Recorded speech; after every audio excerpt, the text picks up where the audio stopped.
नागपुर जिले के agro dealers association ने आज एकत्र होकर कृषि क्षेत्र की गंभीर समस्याओं पर आवाज उठाई। उन्होंने बीज बिक्री, कीटनाशकों और खाद के वितरण व्यवस्था में हो रही अनियमितता और अन्यायपूर्ण नीतियों के खिलाफ तीव्र आंदोलन की भूमिका अपनाई। आज पावसाळी अधिवेशनाच्या पहिल्या दिवशी आमच्या नागपूर डिस्ट्रिक्ट एग्रो डीलर्स असोसिएशनने जो बंद पाळला आहे त्याचे सांकेतिक एक दिवसाचा तो बंद पाळला आहे त्याचं मुख्य कारण की जे अनधिकृत HTBT जे कपाशी शेतकऱ्यापर्यंत पोहोचलं, दुसरं रासायनिक खताचा जो लिंकिंग आहे तो अतिशय म्हणजे घातक कास्तकाराला ठरून राहिला आहे त्याच्या संदर्भात, आणि दुसरं साथी एक आणि चौथा मुद्दा की आता हे नकली पेस्टिसाइड मायक्रोन्यूट्रियन हे सुद्धा आता त्या यांच्या एजंटच्या मार्फत पोहोचत आहे। त्याच्या संदर्भात आम्ही हा तीव्र निषेध इथं एक दिवसाचा सांकेतिक बंद म्हणून पाळला। तर हे एक दिवसाचा सांकेतिक बंद आहे, पुढे शासनाने थोडीशी आमची अशी हे जाण घेतली नाही, आमची हे जाणून घेतली नाही मतं, तर हा पुढे असा चळवळ आमची सुरू राहील। आणि एक महत्त्वाचा मुद्दा हा आहे की आम्ही एक समांतर अर्थव्यवस्था चालवतो, कारण की आज शेतकऱ्याला क्रॉप लोन घ्यायचं आहे तर त्याला बँकेतून पुष्कळसा प्रॉब्लेम येतो, वेळेवर मिळत नाही, त्याची स्थिती पडीक राहते। तर आम्ही आज उधार देऊन त्याला 6-6 महिने 1-1 वर्ष त्याला उधार देऊन आणि त्याचे सगळे आम्ही त्याचं एक सामाजिक बांधिलकीसुद्धा त्या माध्यमातून आमचं हे पूर्ण आमचं ॲग्रोसन डीलर करते। आता ही शासनाला मला वाटते की ही जाण असली पाहिजे। तर या संदर्भात हे जी सामाजिक भूमिका आम्ही जे निभवतो आहे तर त्याचाही एक मोठे महत्त्वाचं आमचं राज्य आपल्या राष्ट्रीय शेतकऱ्याच्या भारताच्या अन्नधान्याच्या राष्ट्रीय उत्पादनामध्ये आमचा एक मोठा त्याच्यामध्ये वाटा आहे। तर ह्या सगळ्या आमच्या मागण्याचे योग्य रास्त विचार करून शासनाने आम्हाला रास्त निर्णय द्यावा हीच आमची विनंती शासनाला विनंती आहे।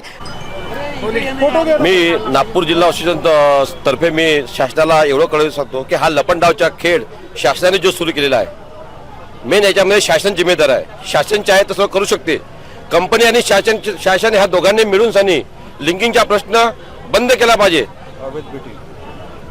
पण सर्वात मोठा प्रश्न असा असते की आम्ही शेतकऱ्यासोबत एवढं बांधिलकी आहोत, रात्रंदिवस मरमर करतो, एक पैसा जमा करून आम्ही कंपनीकडून माल खरेदी करतो आणि शेतकऱ्यांना उधार देतो, तरीही सुद्धा आम्हालाच शेतकरी दोष देतात, कारण लिंकिंगमुळे कंपनी लिंकिंग देतो हे शासनाला माहित नाही का? ह्या जिल्ह्यामध्ये एवढं मोठं लिंकिंगचं प्रकरण चालू आहे, ह्या जिल्ह्याचे मुख्यमंत्री आहे, ह्या जिल्ह्यामध्ये पालकमंत्री आहे, कधी ह्या जिल्ह्याच्या मुख्यमंत्र्यांनी कधी डीलर असोसिएशनला बोलवून सांगितलं तुमची काय अडचण आहे म्हणून कधी विचारलं का?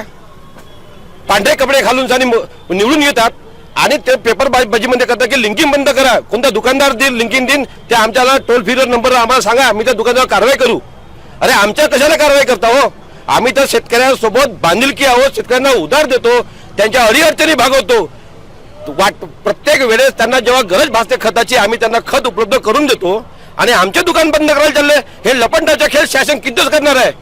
शासनाने अगर ठरवलं, कंप्लेंटने अगर सांगितलं की तुम्ही लिंकिंग बंद करता का, लिंकिंग बंद होणार नाही। तुम्ही पत्रकार लोकांना माझी विनंती आहे, हा प्रश्न खूप गंभीरतेचा आहे, पुऱ्या देशामध्ये गंभीरतेचा आहे, नागपूर जिल्ह्यामध्ये गंभीरतेचा आहे, पण आम्हाला देशाच्या काय करायचं नाही।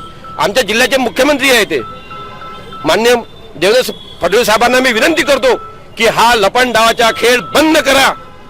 शेतकऱ्यांच्या सोबत तुम्ही जो लपंडाव करून राहिले आणि मध्यस्थी आम्हाला तुम्ही दुकानदाराला मध्यस्थी की शेतकऱ्याला लिंकिंग मध्ये दुकानदार लोक जबरदस्ती करतात, हा कुठला प्रश्न हो? आमच्या घरी फक्त का तो माल लिंकिंगचा जो माल असते, जो काही एक्स्ट्रा जो माल आहे हा दुकानदार तयार करतो का? कंपनी तयार करतो ना, कंपनी आम्हाला लागतो, आम्ही शेतकऱ्याला लागतो। मग याच्यामध्ये याच्यामध्ये आमच्या जिल्ह्याच्या पालकमंत्र्यांनी दखल घेतली पाहिजे।